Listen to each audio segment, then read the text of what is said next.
It would be too simplified an explanation for the motivation of Adolf Hitler to simply state that he wanted conquest and power. Nazi Germany, including the lands to which its power reached, was to be a society unlike any other, purged of those with attributes deemed undesirable in his new order. The new German people would be pure and united in their goal of achieving their country's destiny, to become the greatest nation on earth. Technologically, militarily, scientifically, Germany was to be the envy of all, untouchable by the old foreign powers who would squabble for the scraps left in its wake, as Hitler's hand as leader, the Führer, stretched across the globe to every continent. At the heart of this new Germany would be its capital.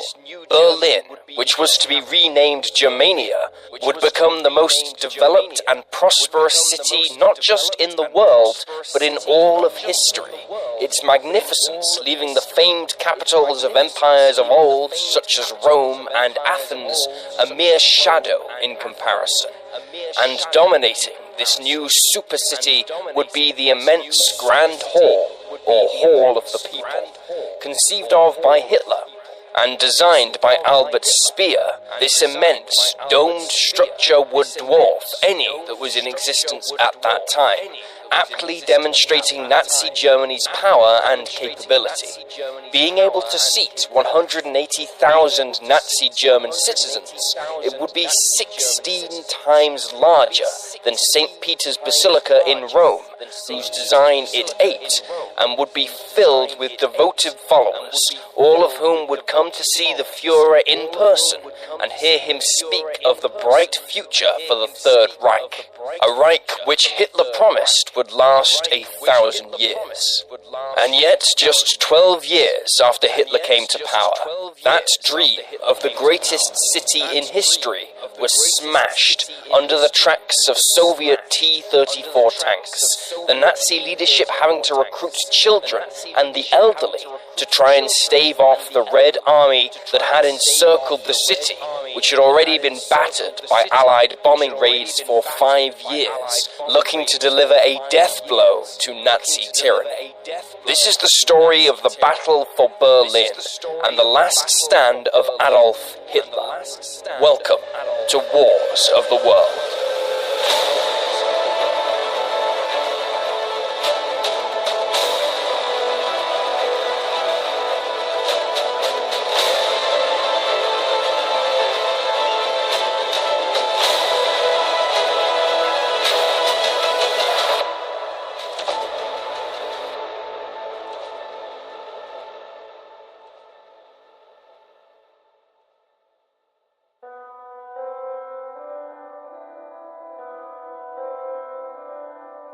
In the waning moments of June 7th, 1940, the residents of the city of Berlin slumbered peacefully, going to bed with their minds ringing with news of the continued success of the German war machine, crushing the Allied powers that had so humiliated them a mere 20 years before with the much-hated Treaty of Versailles that ended the Great War.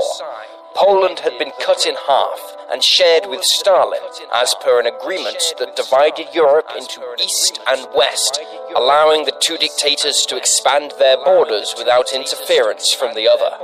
Britain and France, who had declared war on Germany in response, were battered and bruised, the former having just retreated from the beaches of Dunkirk, leaving behind all their equipment, while the latter was scrambling to try and save something of their nation, as defeat was now inevitable.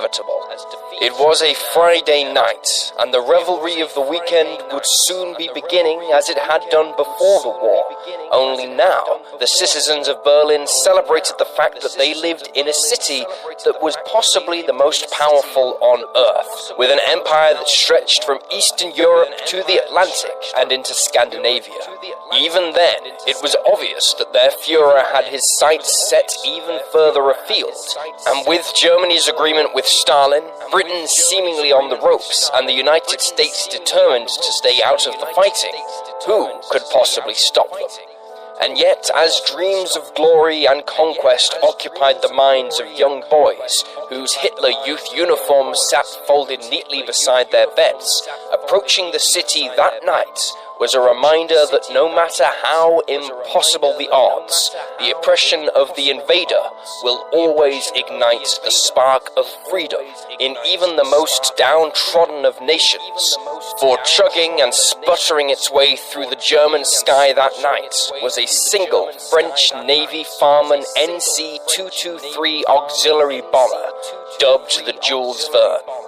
Commanded by Captain Henry Dalliere, he instructed his pilot, Henry Jonnet, to fly a path that would be perceived as though they were trying to land at Berlin's Tempelhof airport, only to at the last moment fly over the field and head at low altitude in the direction of their target, the nearby Siemens factory. Despite the wartime situation, the French crew were amazed to see the city lit up below like it was Christmas as they approached, without so much as a flare being fired at them. Approaching the target area, Dalliere instructed his men to begin dropping their small bombs, while his flight mechanic and bombardier took to hurling incendiary bombs out of the passenger door. At such low altitude, the detonations of the 8 551-pound bombs were every bit as deadly to the lumbering old bomber as German gunners. But skill and a little bit of luck spared them the ignominy of being destroyed by their own weapons. The blasts and fires finally woke the sleepy German gunners as searchlights began pointing like luminescent fingers up into the sky, followed by blasts from the anti-aircraft gunners hoping to score a lucky hit in the endless black, but to no avail. Within an hour and a half, the French crew were back in Orly. French authorities tried to celebrate the raid, but the overwhelming sense of doom suppressed any propaganda value it might have had. In Berlin, the Nazi government quickly covered up the raid, claiming their gunners had participated in an anti-aircraft exercise. However, it would not be long before the truth of the matter became inescapable to the people of the great city. The truth was that the war had now come to them directly, and this was only the start. Crucially, within just a few months of the symbolic raid by Captain Dalliere, the city would actually play a key role in the pivotal Battle of Britain, albeit an unwitting one, as German bombers pounded British airfields with the aim of destroying the RAF, which would allow the German army to cross the English Channel unimpeded. A group of Luftwaffe bombers mistakenly hit London, despite the Führer forbidding such attacks. British Prime Minister Winston Churchill ordered RAF bombers to retaliate against Berlin on August 25, 1940. This was a raid that German propaganda minister Joseph Goebbels couldn't conceal, and over the coming days more would follow. An enraged Hitler thus ordered his bombers to switch from hitting British airfields and instead focus on British cities, allowing the RAF breathing room to reorganize and rebuild. This blunder on the part of Hitler went a long way to sparing the RAF and saving Britain, allowing the nation to act as the springboard for the eventual liberation of Europe in 1944. Berlin would become a regular target for Allied bombers, both for its industrial and organizational importance towards the war effort, as well as its symbolic value. However, British and Commonwealth bomber crews soon learned to fear visiting the city, as it was afforded some of the densest defences the German Luftwaffe had to offer. Then, on August 9, 1941, RAF Bomber Command were left perplexed as to why German radio was claiming their aircraft had actually hit the city during the previous night, when no RAF aircraft had targeted the capital. In actuality, the raid was the first carried out by the Soviet Union's Red Air Force, something that was unthinkable to Hitler, who viewed the Soviet people as inferior and incapable of such a feat. The Soviet Union would carry out a handful of raids until their bases were overrun by the advancing German army, but this would not be the last time Soviet aircraft would hit the city.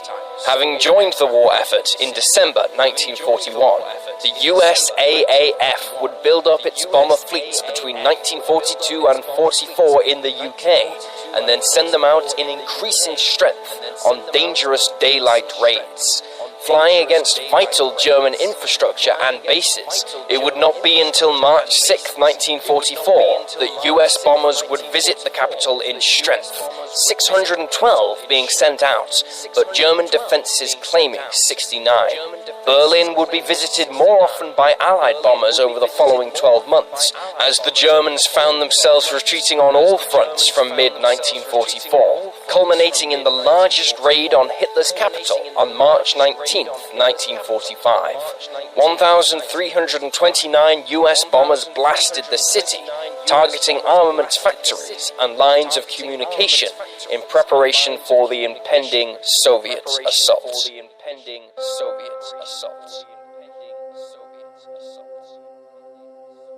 Stalin wanted to be the one to take Hitler's capital. It was as simple as that. Given the betrayal of his previous 1939 agreement with the Führer, which he saw as a personal affront, and given how much the Soviets had suffered, Stalin felt it was only right that he should be remembered as the man who led his army into the city and captured Hitler, dead or alive. It was more about his own ego and prestige than any veiled efforts to justify it with figures concerning Soviet losses to the Nazis, Soviet commanders often being deadlier than the Germans to the Red Army conscripts if things weren't proceeding as Stalin intended. However, in truth, he needn't have concerned himself with any notion of there being a race between the Eastern and Western Allies to take Berlin. At the Potsdam Conference, it was agreed that the eastern portion of Germany, where Berlin was located, would be occupied by the Soviets after the war, and as such, Supreme Allied Commander in the West, General Dwight D. Eisenhower, lost all interest in sacrificing men and equipment to take Hitler's capital. If Stalin wanted to throw thousands of lives away just to say he was the one to take Berlin, which was now little more than ruins from years of bombing, then Eisenhower was going to let him. However, Stalin, who was still smarting from Hitler's betrayal and surprise attack, suspected that the Western Allies wouldn't hold up their end of the agreement, and that they would try to take and hold as much of Eastern Germany as possible if he didn't get there first.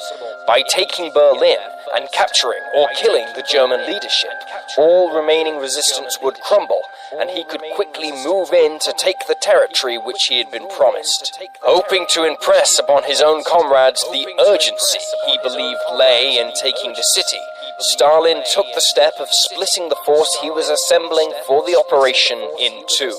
One would be commanded by Marshal Gregory Zhukov in the center, and the other by Marshal Ivan Konev in the south. His idea was to pit the two of them in a race to the Reichstag, which Stalin viewed as being akin to the Kremlin in Moscow, the winner not only being afforded the accolades, but also additional favor with him, something that in Stalin's paranoid world could mean the difference between life and death. Stalin knew the two commanders had a bitter rivalry with one another, and he felt this would be suitable motivation for them to bring a swift, final victory. There was also the fact that both men had become popular with their respective forces and with the wider Soviet public, and in his mind, this made them potential threats to his authority. Thus, by having one of them fail, he was effectively eliminating a rival by pinning the blame on them. This was especially obvious for Zhukov, who had become aware of a secret investigation being conducted against him on Stalin's orders to dig up any dirt the dictator might use against him in the future. By early April, Stalin's commanders had amassed the greatest concentration of military firepower assembled against a single city, possibly in all of history.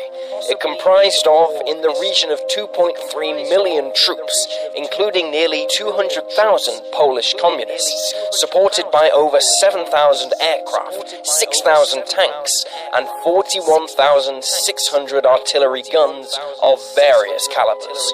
Upon reaching the outskirts of the city, the Soviets would attempt to encircle it, thus preventing Hitler from escaping or receiving reinforcements before slowly squeezing the life out of the city's defenders. Taking up their positions on the eastern side of the Oder River, the words "Onto the Reichstag" began to fill the air, yelled out by officers and political commissioners alike to inspire the troops and remind them that this would be the final battle of their great patriotic war.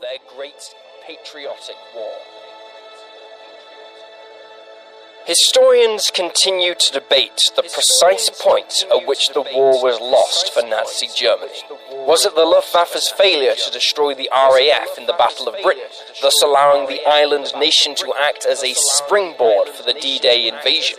Was it Hitler declaring war on the Soviet Union in 1941 against the advice of his generals, and then again declaring war on the United States after Pearl Harbor was attacked by Japan? Whichever point you may subscribe to, one thing is certain, that by the beginning of 1945, everyone in Germany knew the war was lost, with one notable exception: Hitler himself. Hitler had been forced to take up residence in the Führerbunker near the Reich Chancellery on January 16, 1945. Despite propaganda to the contrary, the Führer seldom spent any time in Berlin during the war, but from then on, he would live beneath the capital city as it was bombed into rubble, accompanied by his mistress, Eva Braun, his mental state slowly deteriorating as a result of stress, the onset of his Parkinson's disease, and a potent mixture of drugs given to him by his personal physicians. A big believer in German technical superiority, he clung to the belief that wonder weapons like the Me-262 jet fighter, the V-2 ballistic missile, and the Maus super-heavy tank would reverse Germany's fortunes. But this belief slowly detached him from the reality of the situation, that the infrastructure to support such weapons was slowly being pummeled into dust by Allied bombers. Yet despite this hopelessness, surrender still didn't seem an option for the German leadership, or even the German people.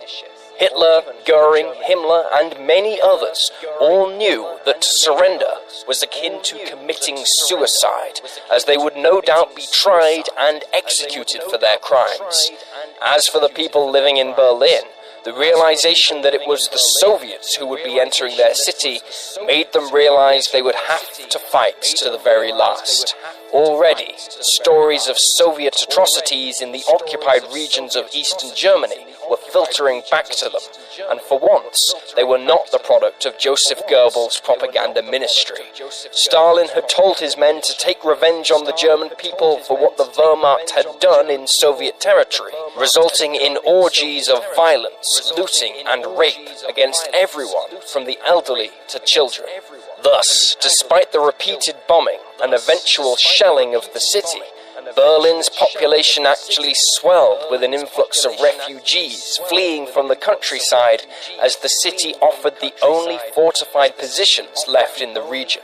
From the Führerbunker, Hitler assumed overall command of the city's defense, but by April, his efforts to communicate via wireless and telephone were becoming increasingly difficult due to Allied interference.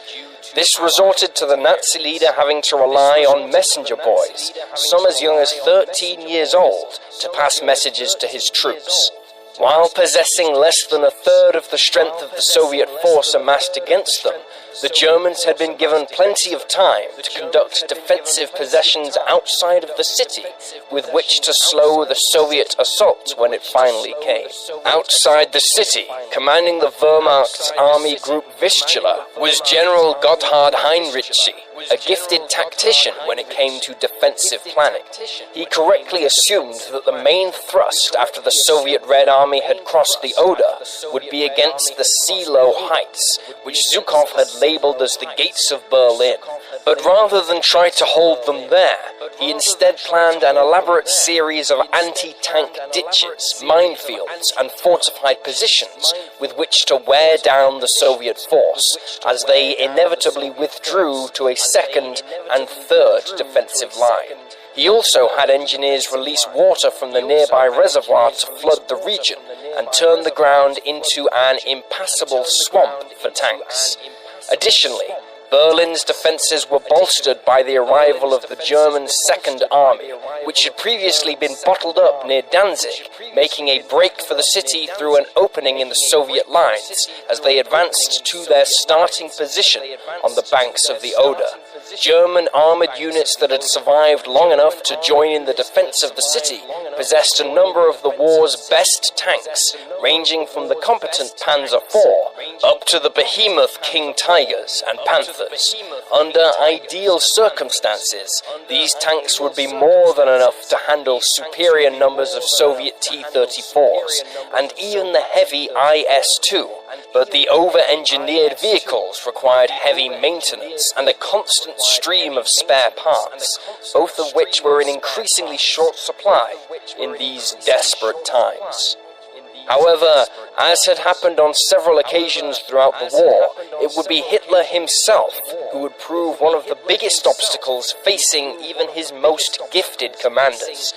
Viewing the build-up from his bunker, the Führer believed that the Red Army troops amassing outside the city were nothing more than a decoy, and that the real Soviet objective was Prague.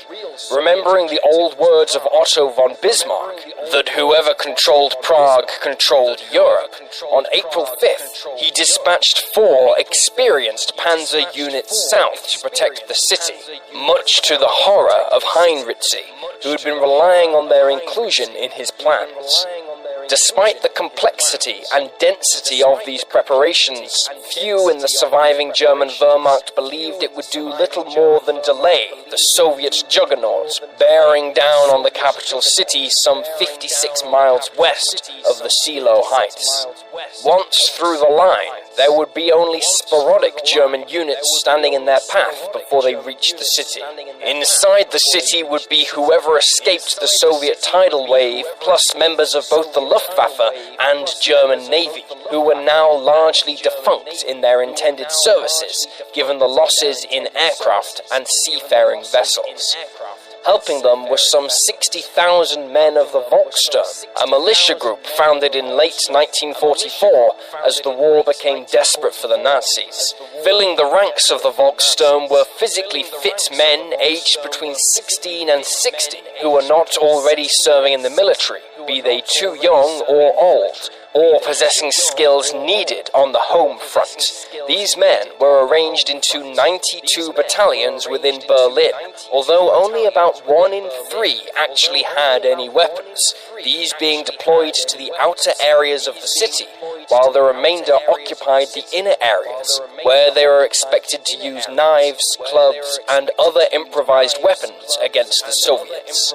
Led by local Nazi officials who tried to instill a degree of fanaticism in their ranks to make them fight for their last breath, many had already surrendered to the despair of knowing that whether they fight or not, they would almost certainly be killed at the hands of the Soviets, so they may as well try to take as many out with them as they could.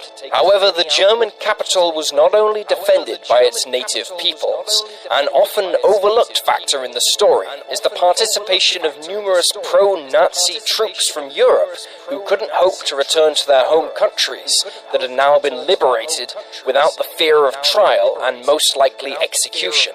Among others, there was a battalion of the 1st Latvian Division of the SS, the Danes, Swedes, Norwegians, and the Dutch from the SS Volunteer Panzer Grenadier Division Nordland, as well as the French from the 33rd Waffen Grenadier Division of the SS Charlemagne. Additionally, the defenders also include several hundred Spaniards, who, after the withdrawal of the Blue Division in 1943, a staunchly anti-communist volunteer unit from Spain serving within the Wehrmacht on the Eastern Front, had decided to stay and continue the fight against the Soviet Union. One of the more notorious non-German units serving west of the Oder was the British Free Corps, a small unit of the SS comprised of a handful of British prisoners of war who were convinced to join the SS to fight the Soviet Union. It is disputed just what role these men played in the defense of Berlin. Lacking any real strength or useful special skills, most German commanders wanted nothing to do with them, and they were soon marching westward to surrender to the Western Allies, where they would go either into hiding or face trial by their fellow countrymen.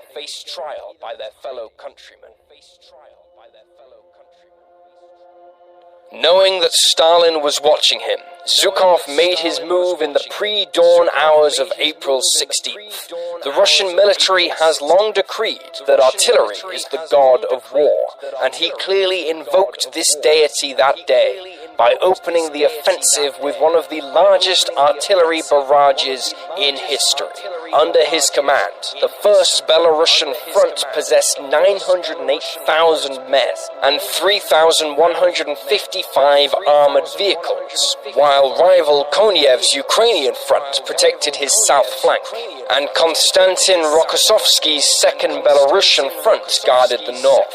For half an hour, the ground ahead of the Soviet troops erupted in towers of dirt and stone hurled into the air before the Soviet columns began advancing outwards. However, the spectacular display of Soviet firepower disguised the reality that much of Heinrich's defenders had already withdrawn. The Germans had, leading up to the offensive, taken a Russian prisoner who informed them of enough of Zhukov's plan to lead Heinrich to prepare his defenses and reposition some of his force. Right from the off, the Soviet advance struggled to gain traction. The quagmire created by a combination of the spring thaw, the German flooding, and Zhukov's own barrage saw vehicles and troops slowed to a crawl or stuck in traffic jams on some of the clearer routes, making them easy pickings for German tanks, anti-tank guns, and artillery of the German Ninth Army. Frustrated, Zhukov decided to send his reserves in early, most likely being alarmed by news of the progress of his rivals in the south, who were now beginning to outpace him. The advance on the heights thus began to resemble a World War II take on the typical World War I scene. Soviet troops were dying in the mud, with the furthest advances being only around 5 miles or 8 kilometers from their starting point by the day's end, and the German second and third defensive lines still lay before them. Having reported to Stalin that things were not proceeding as planned, Zhukov ordered his troops to press on the next day, he having been warned by the Soviet Union's supreme ruler that he intended to let Konev strike north into Berlin if the situation didn't change soon, thus winning the race between them. Indeed, Konev's first Ukrainian front was, by the 17th, threatening to destroy the German southern flank. This forced Heinrich to order a withdrawal from the second line, lest he risked his men becoming enveloped and ground down into oblivion with no hope of escape. On April 18th, both Konev and Zhukov threw their men at the German defenders once again, but progress remained slow. Despite Rokossovsky's forces in the north managing a breakout, bypassing the Silo Heights before engaging with Heinrich's few reserve forces. Again, barely a couple of miles of ground had been taken in some places, while the land was littered with thousands of Soviet dead. Finally, on April 19th, the German line simply couldn't take any more. Despite their superlative performance, German armored units were becoming overwhelmed by superior numbers of Soviet armor that just kept coming, no matter how many Red Army tanks they destroyed. Soon, their own vehicles were breaking down or running out of fuel, and despite having suffered over 30,000 dead, like a tidal wave, the Red Army couldn't be stopped, and they overran the last German defensive line. The gates to Berlin were open. All that lay between the Red Army and the German capital, just 56 miles away, were sporadic pockets of German resistance left behind by the surviving main force as they made their way to the capital. the Ninth Army becoming encircled as they attempted to flee to the ruined city where the war in Europe against the Nazi tyranny was about to reach its climax.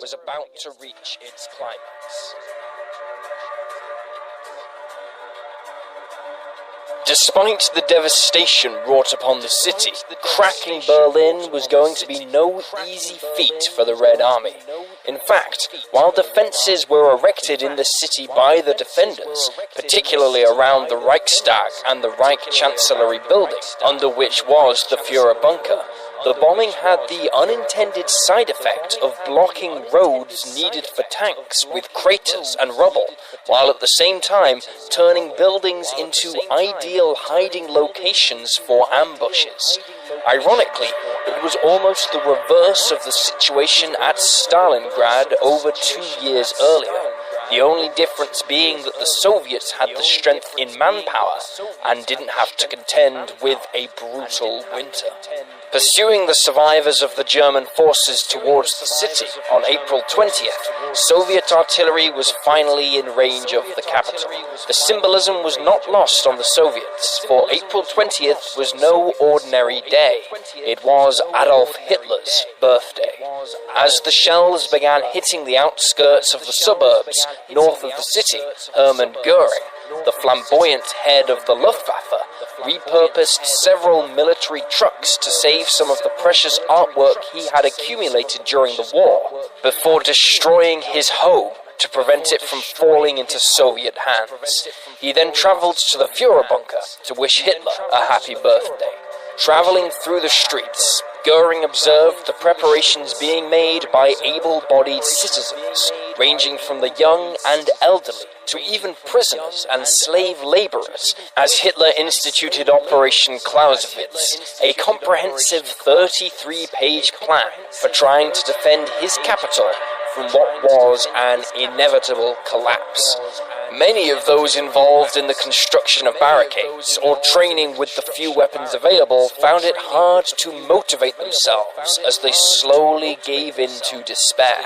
Even fewer had confidence in the preparations they were engaged in, with a not-so-funny joke among them being that it would take the Soviets 2 hours and 15 minutes to capture the city, 15 minutes to break through the barricades, and 2 hours to stop laughing at them. Many of Hitler's upper echelons met with him that day to wish him a happy birthday and pledge their allegiance, and yet many of them were already planning their escape. Göring was heading to his estate at Obersalzberg, where he claimed he was going to organize resistance movements in Bavaria, while Heinrich Himmler, the man who led his SS in carrying out some of the most heinous acts of the Holocaust, had secretly met with members of the World Jewish Congress to strike a deal he hoped might save himself and many Nazis, based on the release of Jewish prisoners still in German hands.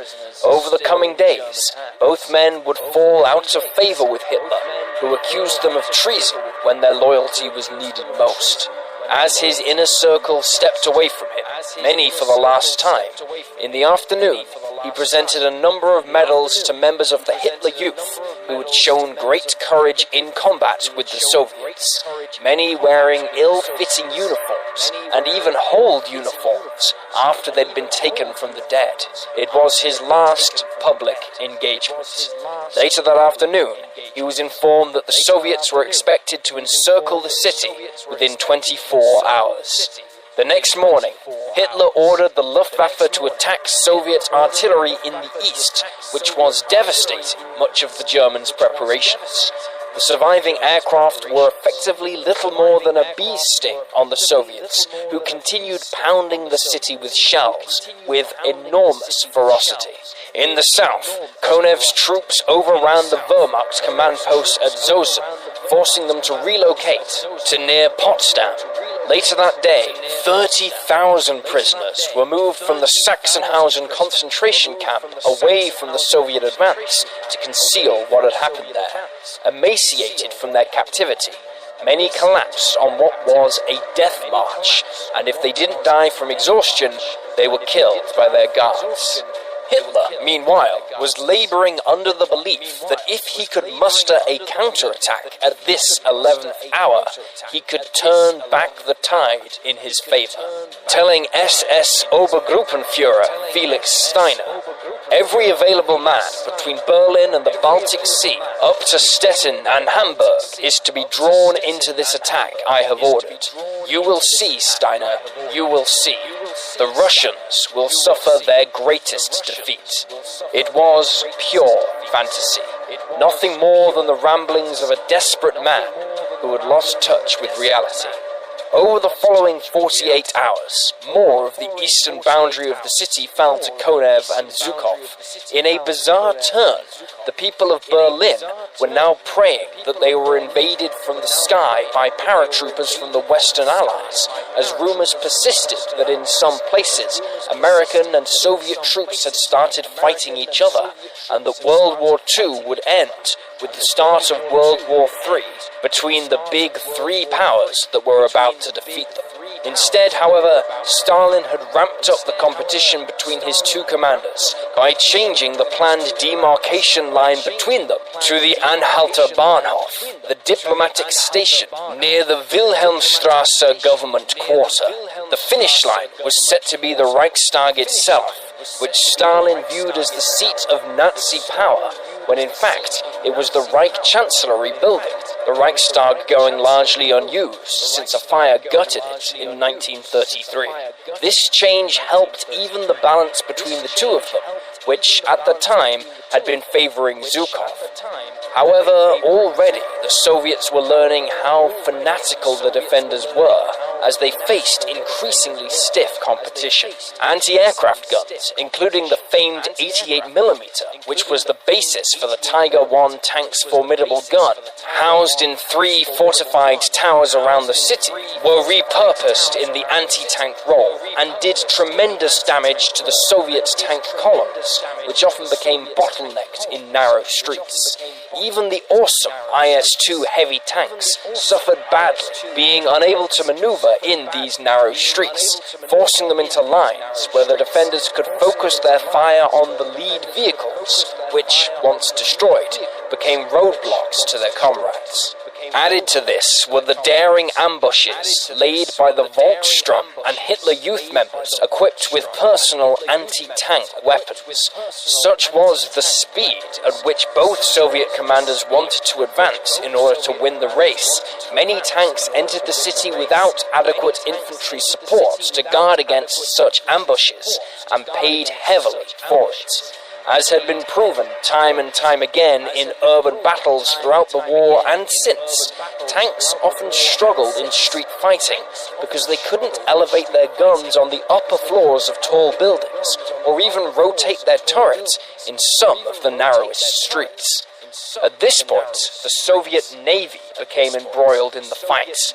Between April 23rd and the 25th, small boats of the Soviet Navy's Dnieper flotilla transported more than 16,000 soldiers and 100 pieces of artillery across the Spree River to the combat area. These missions were fraught with peril, as the boats took heavy fire and had to contend with obstacles floated in their path by the Germans.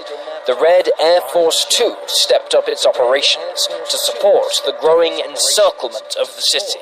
The days of 1941, when it operated with incompetent leadership, hopelessly obsolete aircraft and outdated tactics, were over. The 1945 Red Air Force was a vast improvement, with far more capable aircraft and a corps of battle-tested commanders, utilizing proven tactics, while at the same time taking full advantage of its enormous numerical advantage. They carried out intense close air support missions, using tough ground attack aircraft, and bombed many of the barricades and fortified positions Hitler had erected under Clausewitz.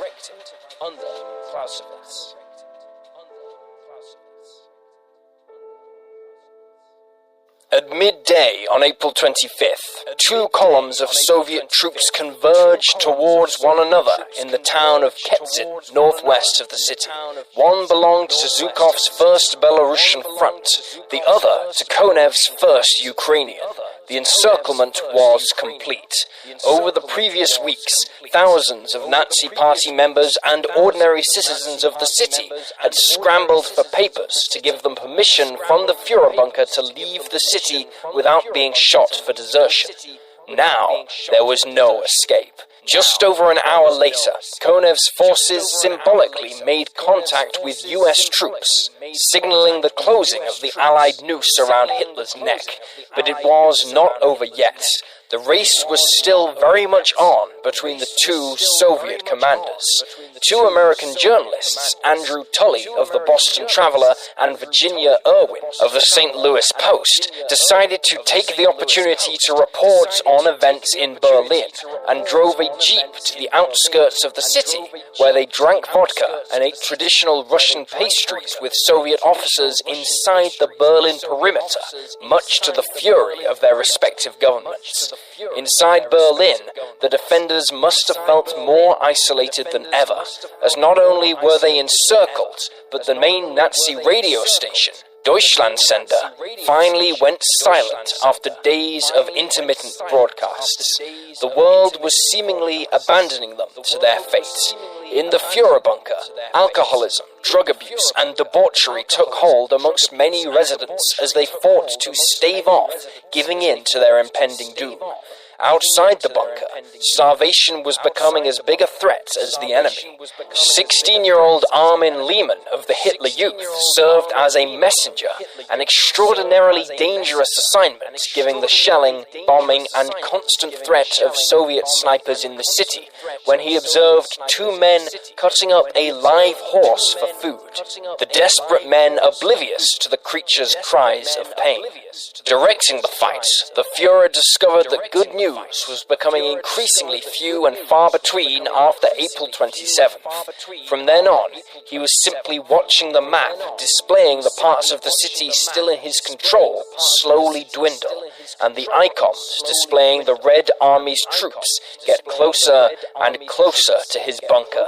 Added to this was news that now his orders were beginning to be ignored in the field. He had already lashed out against his once beloved SS for failing him. This left his already strained, drug-ridden mind asking the question, just who was he the Führer, the leader of now? On April 28th, the German army tried one last-ditch effort to break the encirclement of Berlin. Outside of the city, General Wenck's 20th Corps attacked the Soviet line, but was beaten back, leaving the city to its fate. For the first time, even Hitler admitted what everyone else of sound mind had realized months earlier. The Nazis had lost the war. However, in the parts of the city already occupied by the Red Army, a new problem emerged for its leaders. Many of its soldiers had themselves taken to alcoholism as well as looting, murder, and the mass rape of German women and girls. This was spurred on by large numbers of prisoners being released from German captivity, pressed into frontline service to shore up numbers in the increasingly bloodied Soviet forces, their thirst for revenge seemingly unquenchable. In many areas, discipline had broken down, as even their own officers began to undertake such horrific acts against the civilian population.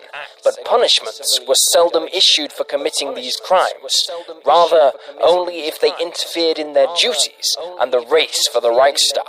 As for said race, Stalin had intervened yet again and decided that Zhukov would be the winner.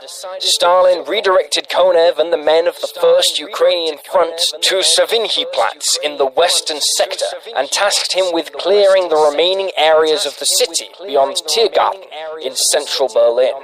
As a sort of consolation prize, Konev was told his men would be tasked with taking Prague. While Stalin may have given him the opportunity for glory, Zhukov knew he could still fail in his leader's eyes if he did not seize the prize of the Reichstag quickly enough. Assaulting the building would be his third shock army, but standing in its way was the River Spree, and the massive stone bridge linking both sides of the river was barricaded at either end, mined for demolition, and strewn with barbed wire and other obstacles. To the south of the bridge were buildings of the diplomatic quarter and the Ministry of the Interior, protected by a series of trenches, gun emplacements, and minefields.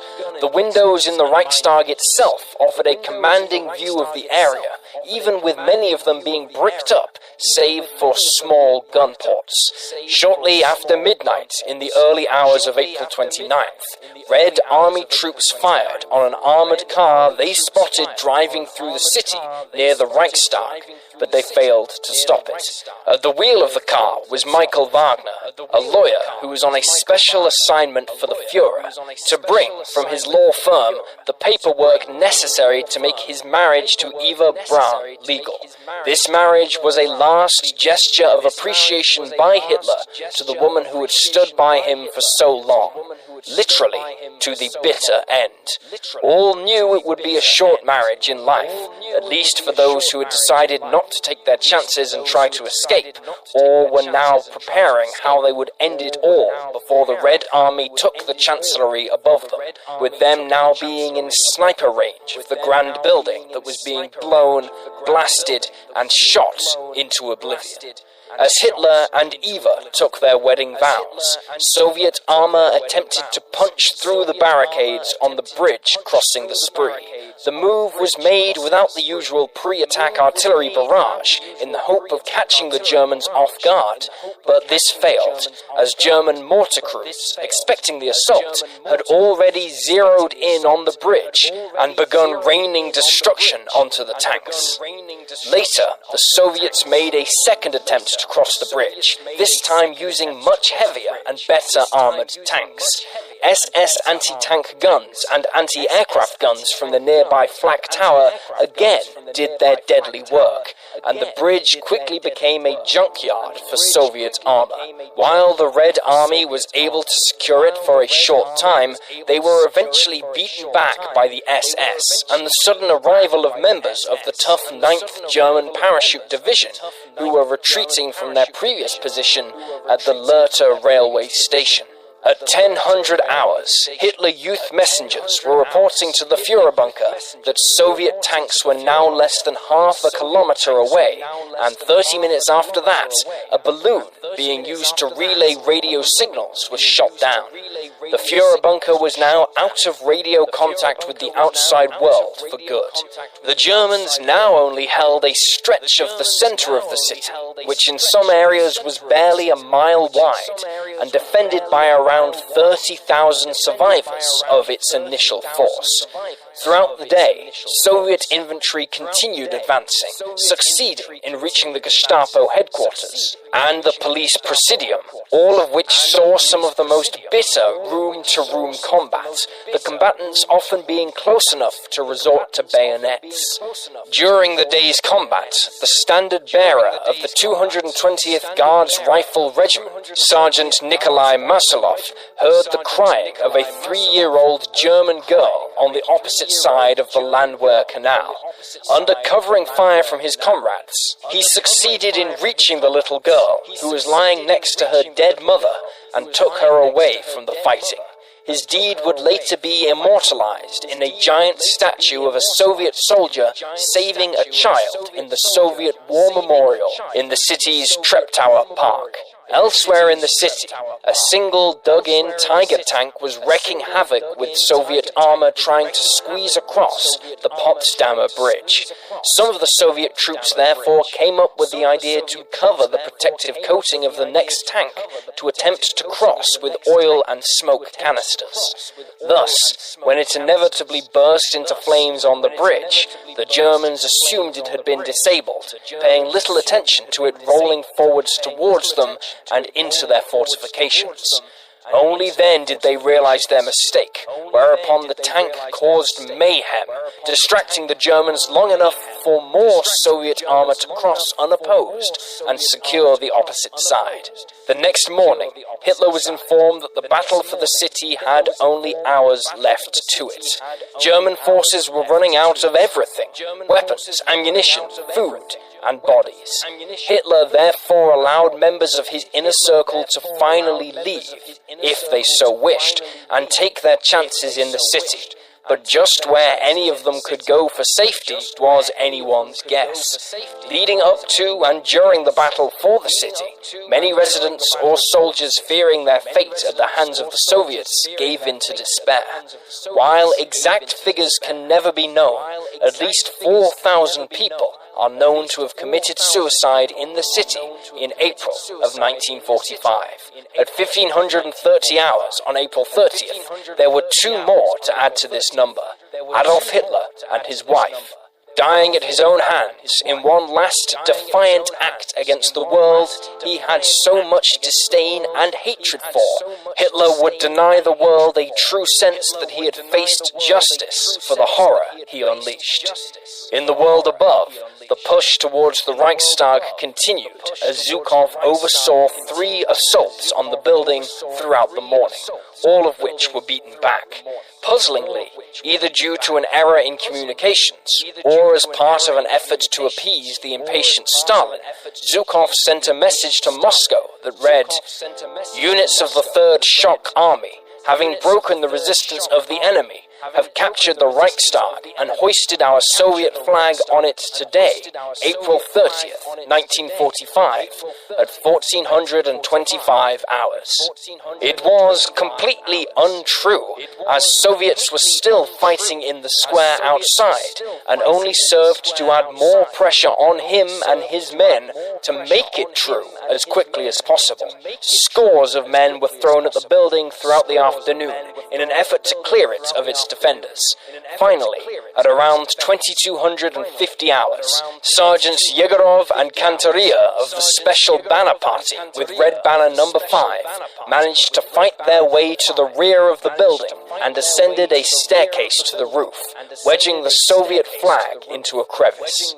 However, even then, the building had not been fully captured, and the flag was actually taken down by Germans within a few hours, as fighting continued over the next day.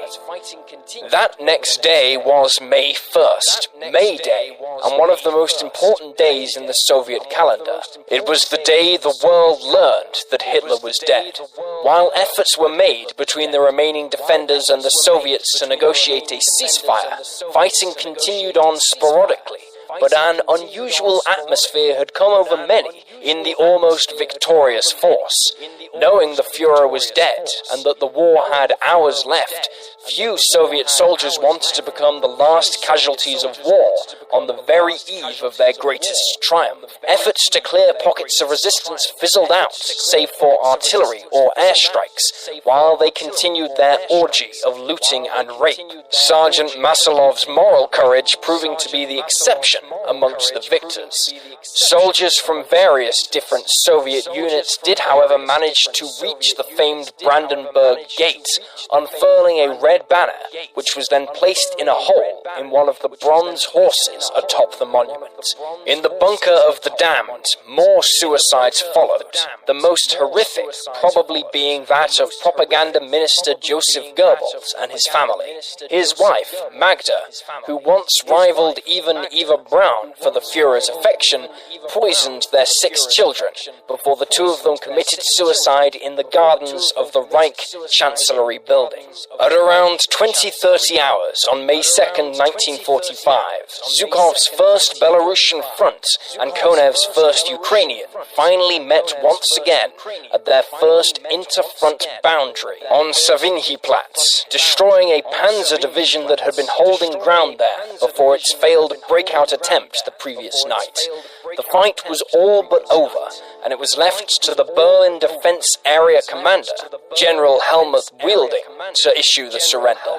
Meeting with senior officers from the 8th Guards Army headquarters, he composed a formal order that read, "On the 30th of April, the Führer, to whom we had all sworn an oath of allegiance, forsook us by committing suicide. Faithful to the Führer, you German soldiers were prepared to continue the battle for Berlin, even though your ammunition was running out, and the general situation made further resistance senseless. I now order all resistance to cease immediately. Every hour you go on fighting adds to the terrible suffering of the Berlin population and our wounded. In agreement with the High Command of the Soviet forces, I call on you to stop fighting forthwith." Hostiles officially ceased at 1300 hours, but Soviet artillery continued hitting pockets of defenders until 1500 hours, while the last organized German resistance subsided at 1700 hours. Nazi Berlin was no more. Instead, its bomb-blasted streets, ruined houses, gutted historical buildings, and dug-up parks were now draped in the banners and flags of the Soviet Union. In blood red. In blood red. The end of the battle did not spell an end to the suffering for the survivors in the city. In Berlin, and indeed across Soviet-occupied Germany, women continued to fear for their lives as mass rape took place on a scale not seen since medieval times. Even Soviet war correspondents were appalled at the scenes they witnessed, but were often censored to preserve the image of the Soviet heroes who took Berlin amongst the people back home. Some reports claimed that one woman could be violated as many as 70 times in a day if they were held in captivity by their attackers, and as many as 200,000 German women were said to have died from physical abuse, murder, or suicide between January and August 1945 related to sexual assault. Any German who interfered was killed. Despite the efforts to censor the reports, many Soviet soldiers were open about their revenge on their German victims. One British journalist reported that after the battle, a Soviet major said to him, "Our fellows were so sex-starved that they often raped old women of 60, 70, or even 80, much to these grandmothers' surprise, if not downright delight." While Soviet authorities soon wrestled back control of their men, it was not unheard of for Soviet officers to continue roaming the streets at night in jeeps and cars with a small entourage looking for potential victims as late as 1948. While Berlin had fallen, the war in Europe continued until May 8th. Paradoxically, as Zhukov's men were storming the capital of the Third Reich, German troops still occupied land in the Soviet Union. Up to 250,000 Nazi and anti-Soviet troops were surrounded in the so-called Courland Pocket in western Latvia, then part of the Soviet Union. It jokingly became known to Soviet troops as a camp of armed prisoners of war, since they could not leave, but they refused to lay down their weapons. The group finally capitulated on May 10th. However, even then, a small number who knew they would be tortured and killed by the Soviets continued waging a guerrilla war against the Red Armies for months afterwards. Mirroring Germany itself, Berlin would be divided into zones occupied by the victorious Allies, despite the city lying within Soviet-occupied Eastern Germany. This was the source of much tension between Stalin and his former allies in the post-war years, leading him to close off all land routes to the city in June of 1948.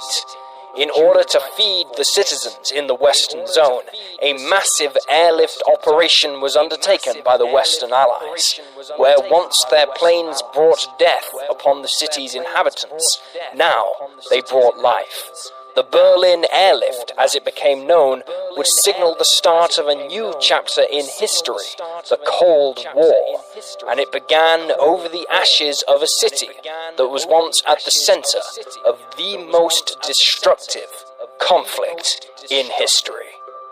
This is Wars of the World.